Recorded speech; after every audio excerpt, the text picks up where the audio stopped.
Ladies and gentlemen, we want to thank you one more time for coming out for Mayor's Ball tonight. We are the Mayther Brothers, right here from Portland, Oregon. So come on out and help us out, ladies and gentlemen. Amanda Mayther. And your dad was? Craig Mayther. Craig. Yep, my uncle is Chris Mayther. So Craig and Chris tonight being inducted into the Oregon Music Hall of Fame. Yeah. How do you feel about this? I'm really emotional about it.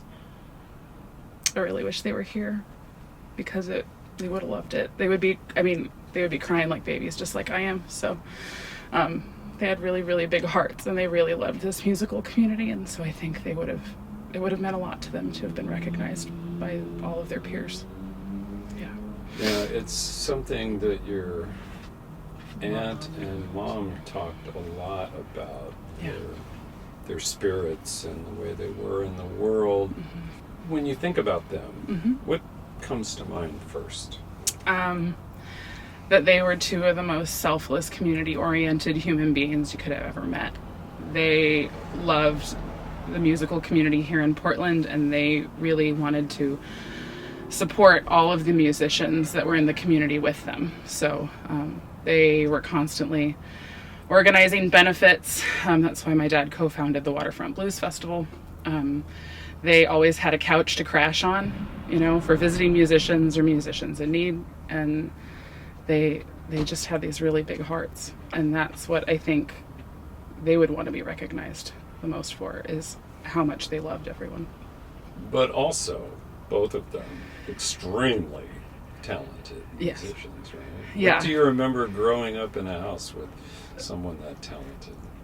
Well, there was always music. Dad was always playing. He was a perfectionist, so he was always practicing until he got it right. He loved jamming with my Uncle Chris, and our whole family was musical, so we got to have some really good musical moments at home. But I got some really incredible experiences. Because of my dad, I got to sit on B.B. King's lap, and I got to introduce myself to Dr. John, and I got to, I was a producer's daughter, and he gave me all of the advantages that one could have. So it was great to grow up, under the stage at the festivals and just be his sidekick all the time.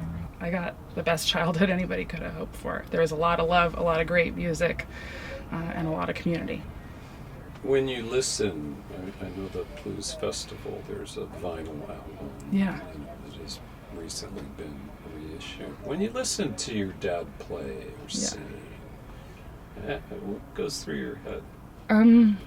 I think it goes through my heart first. That's the sound of who I am as a person, and so much of his music and their music is my home. So when I listen to them and I listen to that song specifically, I feel like I'm home again no matter where I am.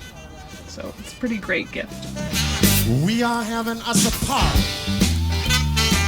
Well, everybody swing here.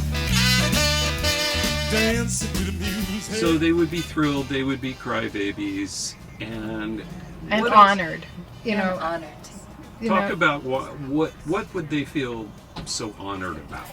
They were both big supporters of everyone in the music industry. They played an awful lot of benefits, and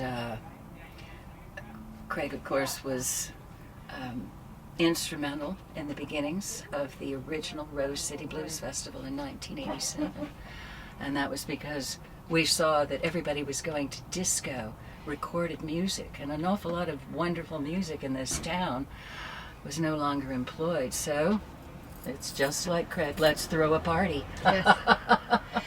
So the purpose of the party was twofold. There was a real need for feeding people then, and the second was to obviously keep musicians working and put them in the forefront so people would be able to. It was a showcase of blues music in Portland, and it's always been a great blues town. So my brothers grew up in Southeast Portland to two people who were social workers, so to speak, and teachers, and we learned at a very early age to be of service to our community, and that's what the boys really took to heart. And so any opportunity to be of service, they were the first ones in line to put up their hands and say, I'll help. The Mayther Brothers were well remembered. They played regionally. They played all of the best clubs. We didn't have the money back then, though, really, to record. Though I, in preparing for this, realized, oh yes, they did try and record an album. It's the large poster with the Statue of Liberty holding a microphone up. And Billy Triplett, who was a finest of sound men in this town and nationally, was the man on the board. And sadly, he's passed away too, because he would have been the only one I'd want on that project. Where are those tapes? Knows. We wish we had them. We do have some things that they recorded to give to us personally, Christmas, birthdays, things like that. And thanks to David Jester, and thanks to Catherine Rankin, there is some video out there, and we're so pleased that we'll be able to show the crowd here tonight, since the boys can't be here to play, except in memory. We have some footage of the very first 87 festival. And in it, you'll see our 3-year-old daughter who got pulled up on stage. The one you'll be talking to next. Yes. That's a girl who grew up backstage all the way. She learned to make laminates on that first Rose City Festival album. When we got the cassettes back, Dad said, come here, this is your job. She's the one who put every single Label on the cassettes. She grew up in the business. She's a very good organizer still. Your dad and his brother, your Yeah. uncle, were also, I understand, very funny. Yes. Let's talk about that. What do you remember? I mean, it sounds like your house was full of music and love and good works. Yeah. But also a lot of fun. A lot of fun, but not many jokes that I could tell on camera. I think my dad made sure that at a very young age I could swear properly. I think that was part of a good upbringing. Teasing was just our love language. And so if he was teasing you, it meant he really, really loved you. So I've had to, make sure that warps my children just enough, like it warped me. But they were always joking, always playing. There was always really good food. He made really great spaghetti sauce. I mean, there's so much about him that nobody got to see on stage. And I feel really privileged to have been able to be with him. Yeah, and Chris too. Dad had his spaghetti sauce and Chris had his fried chicken. So they were really good cooks. They were family men. They really did it all. Anything else you'd like to share regarding this induction or regarding them?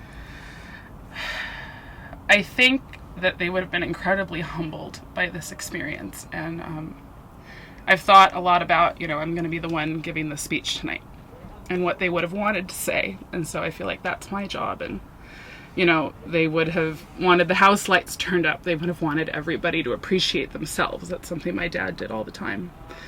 They would have recognized all the bandmates that they had throughout the years as the Mayther Brothers, and they probably would have apologized for being two very opinionated band leaders. And I think the other thing they would have done is they would have turned the recognition to my mom and my aunt, because they were their behind the scenes co-conspirators and collaborators. And, tonight, when we're there on stage, we've got a really special thing prepared. We were able to get that footage from the Blues Festival to play in our allotted time, and I'm just imagining that that's what they're doing now. And that's getting me through, and I'm, this is just a really big heart moment for our whole family, and we're so grateful for it.